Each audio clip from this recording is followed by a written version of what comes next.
Hello and welcome to Elevating Your Life.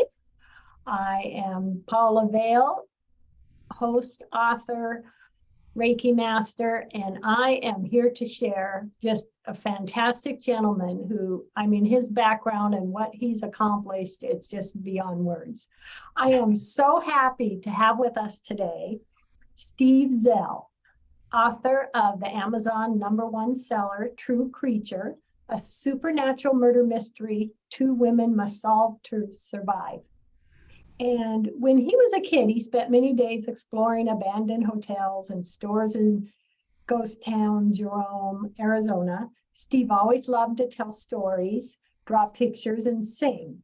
He later became an animator and digital animation tools instructor for the LA area animation and FX studios, and as a singer, became the voice of Doom for Baywatch. How fun! I love it. We're going to have to chat about that. Yeah, yeah. Anyway, he went on and did many more things, graduated University of Arizona in Tucson.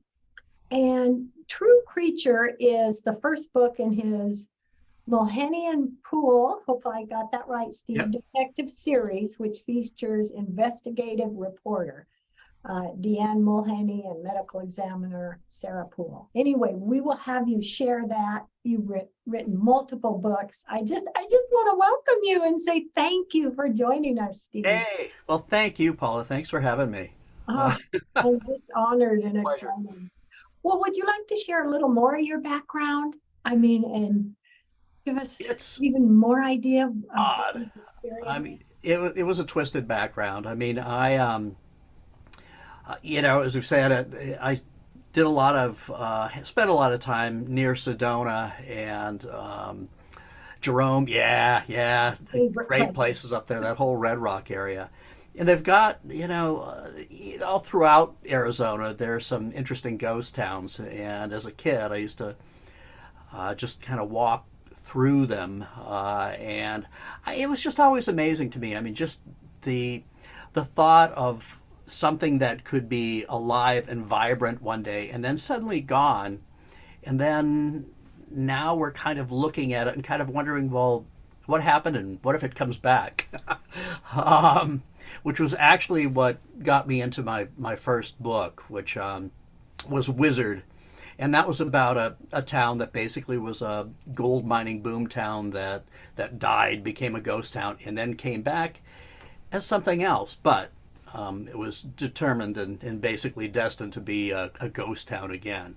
So that's kind of what got me started. My background, my university background was kind of odd. I was going to be a veterinarian. Really, really wanted to be a vet. Went through 3 years of pre vet. I loved chemistry. I loved the biology of it. I loved everything about it. But at the same time, I got into a group called the Invisible Theater Company, which they do now. I think they do a lot of kind of the standard sort of plays. Back then, they wrote all original plays, and they were just really crazy. And I ended up putting in probably about 40 hours a week acting, so, I which love kind of cut into the whole pre-vet sort of thing. And then I became the cartoonist for the Tombstone Epitaph at the same time. So Tombstone is like the town too tough to die. They call it that. Obviously, it was the scene of the shootout at the OK Corral. There's a lot of history there. So I was doing a lot of things that had absolutely nothing to do with veterinary medicine, and an interdisciplinary degree came out. And they said you could study just about anything, and my counselor said, you may want to look into this. And it was great. I ended up getting 2 vocal scholarships for singing. I ended up working on acting, studio art, which was a big thing for me. I've always drawn. I've always, the cartoonist part of me, got to come out. So yeah, it was really kind of an odd thing. Then I ended up having a roommate who was a forensic pathology major, um, who worked in a morgue at night. and I don't think he was ever sober, but he was my roommate for about, a couple of semesters. And that got me into, another area. Ended up, when I got to Los Angeles, I went there to be a rock star like everybody else. I actually took classes at the LA Crime Lab in forensic pathology, just because it was, Oh, that was you know, fascinating. and it later turned into the medical examiner of the Mulhaney and Poole team, Sarah Poole. So the detective series that I later started coming out, the Mulhaney and Poole detective series, uh, Sarah Poole's a medical examiner, and she's teamed up with Deanne Mulhaney, who's an investigative reporter. And so, but that was really kind of the nemesis, or not the nemesis, the well, anyway, that's where she came from. That's where Sarah came from. So Nice. anyway, so that was it. It's an odd background, and yeah, while I was a singer, I did the usual thing. I sang in bars every night. I was in three bands. Oh my goodness. Uh, Ended up losing my voice for about 3 months, and decided that maybe singing in bands every night was probably not the greatest idea. So I went into session singing, and that's basically you're singing commercials, you're singing soap opera themes, all sorts of stuff, and eventually started singing on Baywatch. Um, it kind of became the voice of doom.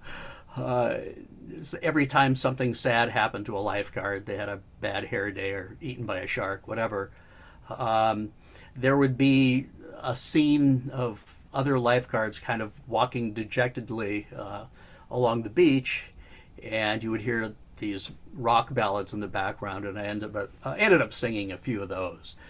So, in fact, pretty much all of the really sad ones. Wow. And Robin Randall and Judith Randall, they were the writers of those songs. Robin and I became really, really good friends. We got to be really close, and she's amazing, an amazing writer. And yeah, so that was kind of it. So I got to spend a lot of time, on the set, even though I didn't need to be there. They were just gracious enough to, have me down to say, yeah, you're going to be singing over this. And it's like, okay, that's neat. Well, That thank you. had to be so fun. Oh, it was fun, and they were a lot of fun, very gracious, and it was great to be on the set and everything. And you The know, closest I've ever come to anything like that was when I owned my restaurant. I had a producer of a film that was being made contact me and say, can we book some scenes in your restaurant? okay. And so we closed on Mondays. They came down from 8 in the morning to midnight to do a few scenes. My kitchen cooked everybody Oh, okay. meals, and it was the funnest thing to They didn't tear it watch. apart. That was Yeah, it can be fun. It's crazy, but fun. Yeah. yeah. Well, that And had to be a good I experience. must have had a look on my face. The director said, because my son and some of my employees were in it, and he said, Paula, do you want to be in a scene? Yeah. Okay. So he let me Great. be a customer sitting at a table. Oh, That did it for me, my lifetime film. well, there you go. Yeah, but anyway, that is so cool, Steve. Things that come up and opportunities, and Yeah. you were to be a vet, and then you moved on, and now you write all these amazing books. What first triggered you to I want to write a book? What triggered that? It's funny. Actually, Robin's mom, Judith Randall. So what would happen is Judith wrote the lyrics for the songs, and Robin wrote the music for the songs. And that was kind of a funny thing in the studio too. Robin loved to write really high passages in the songs and the music where you had to sing very lightly and you couldn't take a breath. And she and the producer would kind of stare at me and kind of laugh silently while I was trying to sing these crazy, long passages, without choking. It was just kind of a fun thing with them. But so Judith had a real interest in Interview with the Vampire and Anne Rice, And so she gave me Interview with a Vampire, so I read that, really liked it. Then I guess The Vampire Lestat, I think was the next one. I wrote that or read that and really liked it. And then all these other books started coming out that I really didn't like. I forget. I don't know if it was Charlotte Rampling. If that's I forget what her, or maybe it was Anne Rampling. I'm not sure, but she had another pseudonym that she wrote these kind of semi-erotic, kind of strange books. I didn't like them at all, and I thought, geez, I could probably write something. I mean, it was really something that simple. And so I started writing. I went on and wrote this really rambling, ridiculous vampire novel that after 400 pages, I said, I have no idea where this is going. And actually, a friend of a friend introduced me to Don Pendleton, who had this amazing series that he wrote. And he agreed to look at the book. And he looked at it, he said, maybe writing isn't the best thing for you. And the funny thing about that was, he said there were things I liked, there's things, but you just obviously, there was a point where it was obvious you didn't know where you were going with this. And, until you can kind of figure out where you want to go with these, maybe you shouldn't. I mean, it seems like kind of mean, but in a way it was one of those things that, I really had to look at the reality of this. And I really wanted to write. I enjoyed it, but I came to the conclusion that I wasn't going to write anything again unless I knew how it was going to end. I had to know how it was going to end, and if something better came along while I was writing, a better ending that was natural and fit in, okay. But I had to at least have an ending that where these things were going to. And after that, I sat back, didn't write anything. I did a lot of singing. I got into animation and teaching animation and effects software at the studios. I know, another whole sort of thing, but came more from my art background. And then literally I was stuck in traffic. I think I was on La Brea. I'm not sure where in Los Angeles, but I was stuck waiting to go to a vocal session, which is always crazy because you don't want to be late to sing a session. You always have to be there at least 15 minutes early. So kind of scared of that, but I was stuck in traffic in a place that I didn't normally really look around. Normally you're in traffic and you're just, pretty much focused on the traffic. But next to me was a building that was being torn down, but not really torn down. It was more being gutted, and it was being built. It was good. They were going to use the shell, I'd say, to build something else. And it got back to me, that whole idea of when I was walking through the ghost towns again, of, I'd thought about this once before, about what if, these little ghost towns, they're boom towns that become ghost towns. What if they boom again, but they're destined to become ghost towns again? And that whole thing came back to me in just a few minutes of watching that building.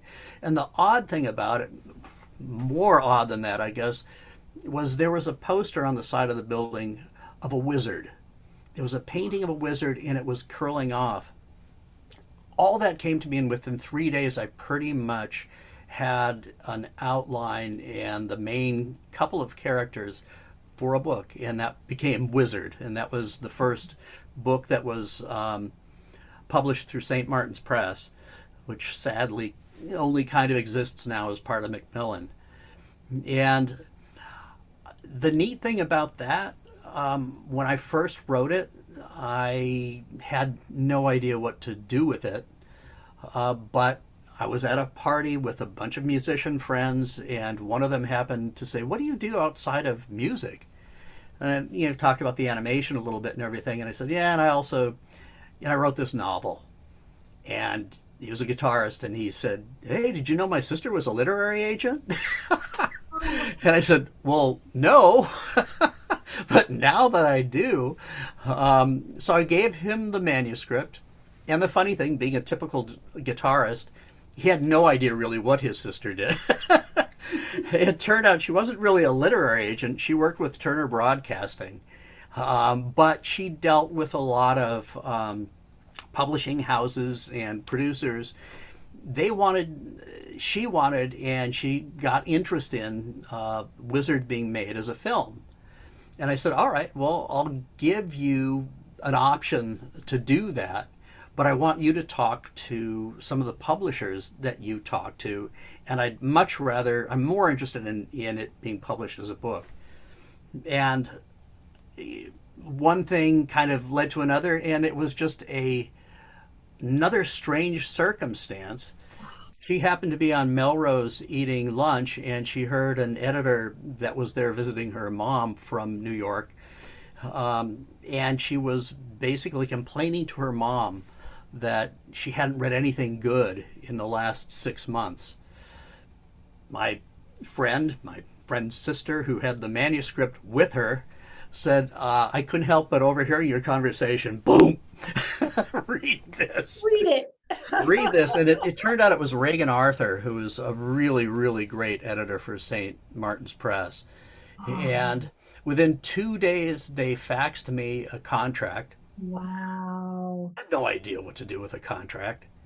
So I didn't respond. I didn't know how to respond. A day later, they doubled the offer. I said, well, I better quit while I'm ahead. And then I flew out to New York, met Reagan and signed up. And basically then Wizard was published, and that was my first book. And it was pretty successful for, first-time author. It got sold to Hotter Headline in England, which they said that they hadn't been able to sell anything to England for a while. And it was just the kind of book, for whatever reason, they were looking for with Hotter Headline. So it did really well. It did really well. And then after that, got into a thing where I wrote a book, and I loved the arc of it. It was called Running Cold, and it was about a kid that essentially has a power. He has the power to create griffins, essentially, but he doesn't know how to use it. He doesn't even know that it's a special power or anything. It happens when he gets angry and words come to him. Like if somebody says something like, yeah, that's really the catbird seat. It's like his idea is cat and bird. The next thing you know, there's a catbird. Strange things kind of happen with this. He can't control it. I wrote a book. It was about 55,000 words. And St. Martin's looked at it and they said, we really like this, but it's too short. And, my agent said, I had an agent at that point, and he said, can you maybe shop this around to other places? Maybe, get other opinions. Everybody said, it's too short, it's too short. So I started padding it. I put in, different subplots, some different characters, started getting it out to like 80,000 words, which it's really interesting. They like your books to be 80,000. I don't know if it's the same with you, if you found that. It might be more with a fiction thing, but 85,000 words is where they like them to sit. But I said, look, after a while, I hated it. I thought this book it's not going where I want it to go anymore. It's taking too long. The pace is bad. So I ripped all of that stuff out of it and went back pretty much to my original, and ended up self-publishing it after that. You just felt this is what I want it to be. Well, this is what I want to do. Yes. And if it's not my book anymore. And I really liked it. It ended up winning, let's see, I think that one got like third place. It was a bronze with Feathered Quill Awards. Wizard ended up getting a number one, a gold from it. But Running Cold did well. And then I wrote another one, Urban Limit, which was basically takes place in Oregon. And it's kind of what happens when you've got a kid that has a lot of training. The main character is an Olympic hopeful in pentathlon and the winter biathlon. So she's basically an expert skier. She can shoot well. She's also a fencer. She has all these interesting abilities. Her father is working for a big company that's a big high tech company that has put him on sabbatical basically. And on the sabbatical, he takes his daughter. They build this beautiful house up on a mountain in the Cascades, and he decides, well, you go up there. We'll just train. All you're going to do is train, and you're going to get into the Olympics. This is going to be the big thing. And a huge snowstorm hits, cuts them completely off from society, and it's up to her basically to try to keep the family alive using the skills that she's got. Wow. So that was Urban Limit. That's amazing. Uh, Now, your latest book, True Creature, and that well, series, True Creature it came first, and then Mantis came after. then Mantis, and you describe it as a supernatural murder mystery. Yeah. Now, how is supernatural murder mystery different from just a murder mystery? I'm Okay. a little curious on that. Yeah, no, it's a really good point and a good question. So True Creature kind of brought me back. Well, brought me back to Arizona again. The town I created in Wizard, Pinion Rim, is in it. This little ghost town. What it goes back to is like Navajo mysticism and all the way back even to Anasazi a little bit, and the fact that they had these kind of they believed in these underworld kind of underground spirits that came up. And one of the things that happened when I was a kid in Phoenix is that we had this huge water project called the Central Arizona Water Project, or CAP. Well, it was a huge political sort of thing to get that done, and it was the whole thing of kind of like the thing that happened in Los Angeles, not too different than that, of we have this land around Phoenix that needs water. We need a way to get it there. And so they ended up, draining some of the other rivers around there to do it. Well, they did it essentially on Native American land. So what happens and there were a lot of deaths associated with it. Where I took it was something completely different. And it was basically the fact that they had taken this from the Native American land, that some of the mythology is basically still out there. It's real. People believe very strongly in things like shapeshifters, skinwalkers, those sorts of things. And so what happens in True Creature is there are several murders, drownings, that happen around the project, around the creation of this project. And they're tied pretty much to this one man who's running as a candidate for senator of Arizona at the time. And so he is pushing this water project, but he's also pushing it into this land. And the murders that happen to it happen, as it turns out, and we'll kind of get into this a little bit more later without giving everything away from it. Yes. But essentially, it's a shapeshifter. It's a man who takes the name Tommy Redhawk. He can turn into water, and it's his power is basically turning into water. Yeah. So he needs a place basically to contact people through water, but to stop this project and to avenge something that happened to him when he was a kid. He is what is causing these murders. So it's really kind of a supernatural murder mystery. Deanne Mulhaney is the reporter who's really there to cover the senatorial campaign for this main character. So she's covering him. A couple of the murders that happen end up crossing over into Los Angeles, and this is where medical examiner Sarah Poole picks up. The two of them together realize that the murders that they're both looking at are connected. And so that's how the team of Mulhaney and Poole. Wow. And this is the beginning of the series. Ooh, Yeah, and that was the gosh. beginning of the series. Deanne Gosh. actually appears in Running Cold at the very end. Her brother, who's a priest, ends up being murdered in Running Cold. And right at the end of that, she's getting ready to investigate what happened to her brother. In the Wow, wow. meantime, Steve, these other ones happen. we have a few minutes left. Oh yeah, sorry about I that. would love to have Um, you share your website with everyone so sure. they can look into more of what you've done and your amazing background. And what last words do you want to share with everybody today? Just I think a big thing.